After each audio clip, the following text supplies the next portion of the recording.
Hi, this is Padmapriya. You are வாட்சிங் Padmapriya vlogs. இன்றைக்கான shorts என்னென்னு பார்த்தீங்கன்னா ட்ராவல் ஷார்ட்ஸ் தான்.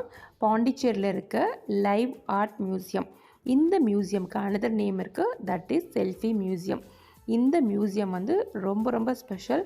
என்னன்னு பார்த்தீங்கன்னா எல்லா லெஜண்ட்ஸோடைய ஸ்டாச்சூஸ் எல்லாமே சிலிக்கானில் மேக் பண்ணி அதை இங்கே வச்சுருக்காங்க. பார்க்குறதுக்கு ரொம்ப ரியலிஸ்டிக்காக இருக்குது. அவங்களுடைய ஹேராக இருக்கட்டும், அவங்களோட ஐஸ் பால்ஸ், அப்புறம் அவங்களுடைய ஃபேஸ், அந்த ஸ்கின் டோன், அந்த ஸ்கின்னில் இருக்க சுருக்கமாக இருக்கட்டும், நெயில்ஸு எல்லாமே பார்க்குறதுக்கு ரொம்ப ரியலிஸ்டிக்காக இருக்குது. நான் நிஜமாகவே ரொம்ப ரொம்ப என்ஜாய் பண்ணேன். இந்த வீடியோ வந்து லாங் வீடியோ லிங்க் நான் கொடுக்குறேன். டைம் கிடைக்கிறவங்க மறக்காமல் பாருங்கள். லைக் பண்ணுங்கள், ஷேர் பண்ணுங்கள், சப்போர்ட் பண்ணுங்கள். See you again. Bye.